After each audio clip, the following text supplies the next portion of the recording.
Good day once again, everybody. Meteorologist Robert Spetty here with EarthquakeReport.com in association with WesternPacificWeather.com. Have the second update on this now reassessed 6.8 earthquake and approximately 14 kilometers deep. It took place just northeast of the Loyalty Islands here and southwest of Vanuatu up in this region here, all along the subduction zone here that's caused by the Australian plate moving towards the northeast under the Pacific plate up in this region here.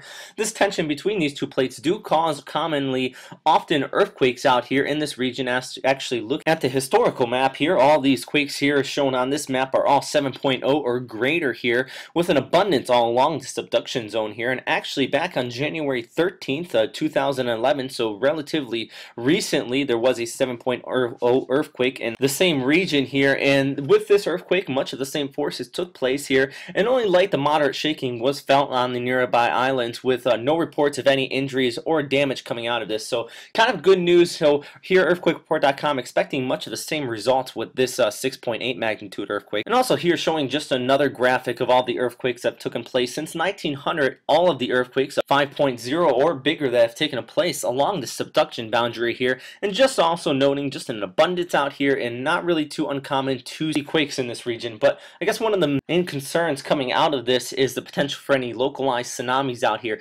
Here showing PTWC's warnings out here, just noting the most recent here over the region where this earthquake took place, and this bulletin was issued stating no widespread tsunami was expected, but a localized tsunami potential was there basically due to the magnitude of this earthquake. Here is a graphic in the original analysis on this displaying the potential for any tsunami along the Vanuatu Islands here and also along the Loyalty Islands.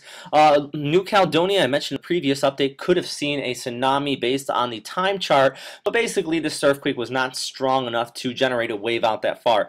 Also noting in this basically analysis right in here, the largest wave potential that could have been assessed right in here would only have been up to approximately 3-4 inches and basically be out of 1/6 of a meter out here. So the potential is very small for any tsunami, and the time has passed any tsunami would have developed, so no reports coming out of here. And basically, and the size of this earthquake and the size of a tsunami to come out of here, you're not really going to get any reports. You only would be able to get a report of a tsunami that size along the coast of Japan or along the coast of the States, where you do have those recording devices that would pick up on this. But out here, not too many recording devices along the coastal areas to pick up on a tsunami the size of this, and really no one's kind of worried about that, as earthquakes out here are common. Now, several reports did come out of New Caledonia and Vanuatu here of basically shaking of 2 to 3 magnitudes. This picture taking out of New Caledonia, actually took this myself here, just demonstrating the fact that this area is subtropical to tropical in nature. Many people, especially New Caledonia, first world country that is very apt to earthquakes and well prepared, and many of the structures out here are really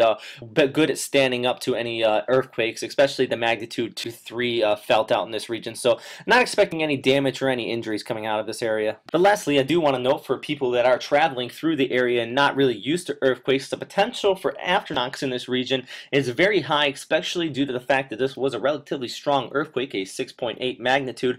So out in this region, we are going to continue to see aftershocks. And actually, while I was making this video, and as I just clicked on here, another one just popped up here, right just around the same region here, actually blowed up here, a 4.9 earthquake near the Loyalty Island. So just noting that our aftershocks continue to develop here. And if you're not from the region and you do feel some aftershocks out here, don't panic. It's not going, oh well, actually while I'm recording this here, another one just popped up here from USGS, a 5.7. So that's really kind of just what I'm demonstrating, what I'm talking about right now. Aftershocks are going to continue to develop out here and continue to shake kind of the region here, so don't panic too much out of this.